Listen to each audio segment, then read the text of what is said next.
In our last session, we looked at tests to compare two means to determine whether they had the same population mean. For example, whether male or female students had become more addicted to nicotine. What if we have more than two groups that we want to compare?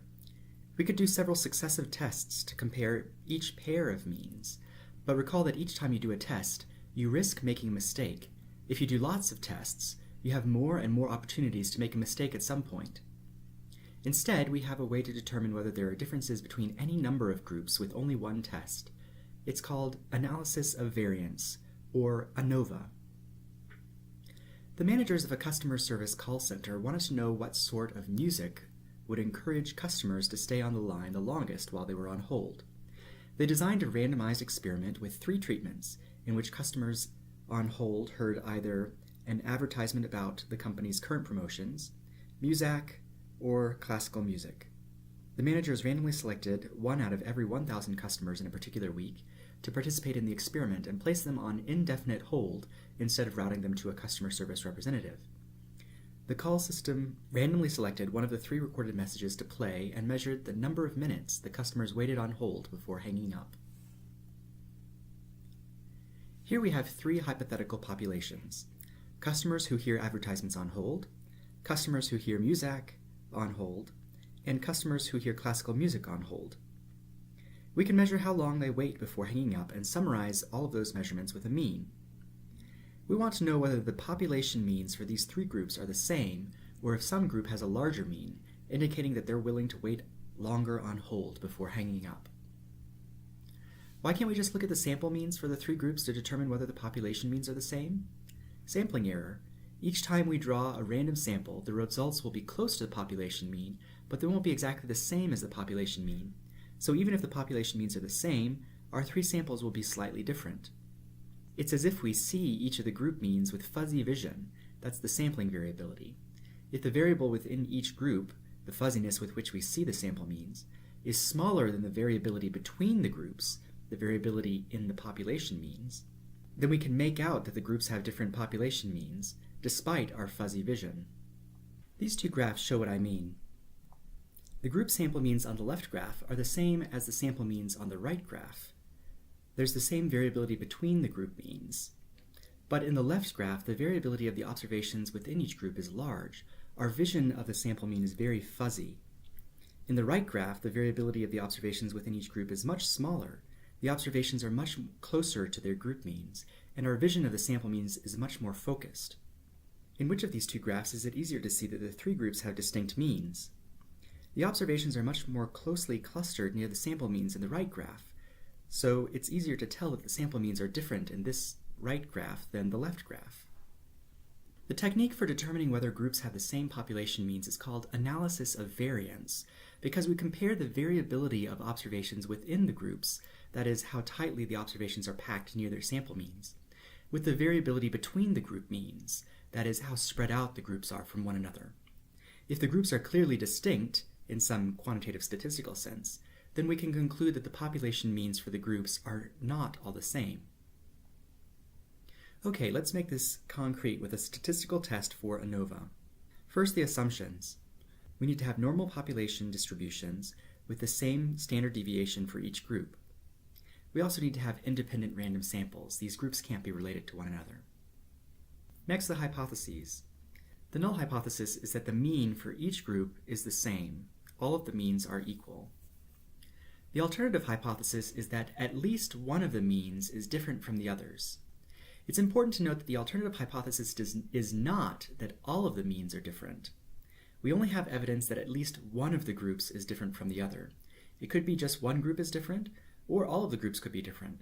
We can't tell just based on the results of the ANOVA, and would have to follow up the ANOVA results with additional analysis to determine whether it's just one group or all of the groups that are different. Third, the test statistic.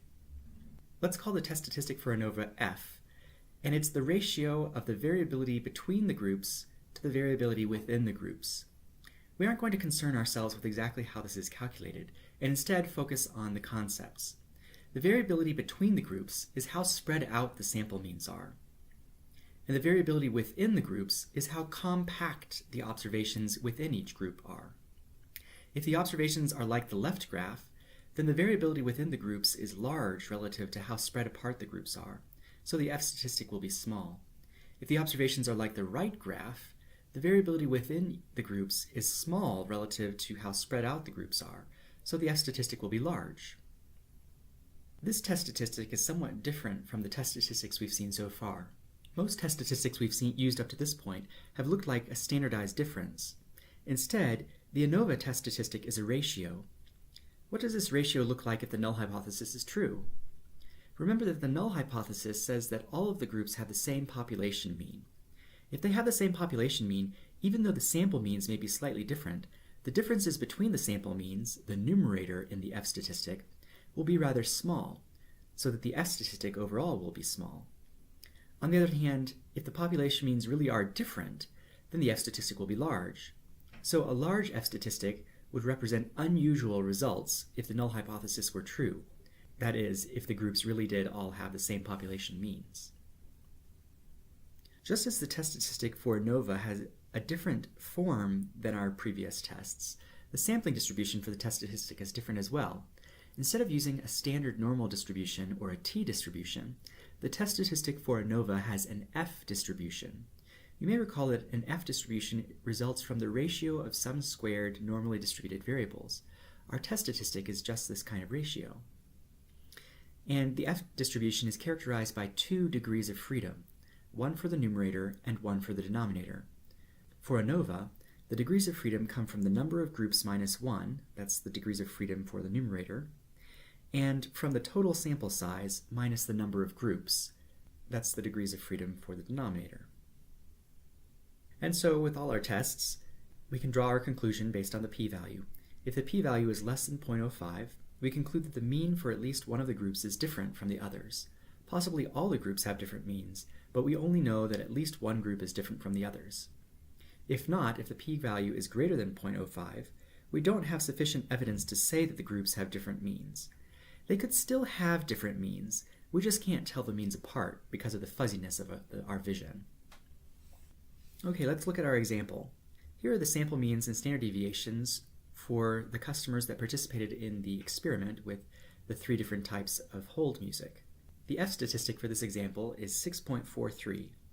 Here there are 3 groups and 15 total observations. Our f-statistic has 2 and 12 degrees of freedom. We took the number of groups 3 and subtracted 1. That gave us the 2, the number of degrees of freedom for our numerator. And we took the total number of observations 15 and subtracted the number of groups 3, and that gave us 12 degrees of freedom for the denominator. The 0.05 critical value for this f-distribution is 3.89. Since our test statistic 6.43 is greater than our critical value 3.89, we know that the p-value is less than 0.05. Customers who hear one type of message while on hold have a different average wait time before hanging up than other types of messages. From the results of the ANOVA, we know that at least one of the groups is different from the others, but how do we know which group is different from the others? Well, we can use confidence intervals to try and determine this. The confidence interval for the average wait time for customers who hear an advertisement is from 0.19 to 10.6. And a confidence interval for Muzak is from negative 0.18 to 5.87. Now here you see that we might have a slight violation of our assumptions because it doesn't make sense for a confidence interval to cover a negative value. You can't wait on hold for a negative amount of time. But we'll take this as approximately correct. Since the advertisement and the Muzak confidence intervals overlap, it would be plausible that they could have the same population means. But didn't the ANOVA say that there would be differences? Well, let's look at the confidence interval for customers who heard classical music. It's from 6.08 to 14.52. So the mean for classical music is different from the mean for Muzak. But we don't have any evidence that advertisement is different from either. Could the mean for advertisement be the same as both the mean for classical music and for Muzak? No, that wouldn't really make any sense since we know that those two means are different. But the thing is, we don't know which mean it could be the same as, or it could be different from both means and we just don't have the power to tell. All we have evidence for is that the mean for classical music is different from the mean for Muzak. Now, what if the assumptions aren't quite met? We assume that the observations are normally distributed with the same standard deviation for each group, but we often encounter data for which this isn't true. Fortunately, ANOVA is robust against moderate violations of these two assumptions. In practice, even though the assumptions may not be completely met, ANOVA can be used unless the data are severely skewed or the largest standard deviation is more than twice the smallest standard deviation.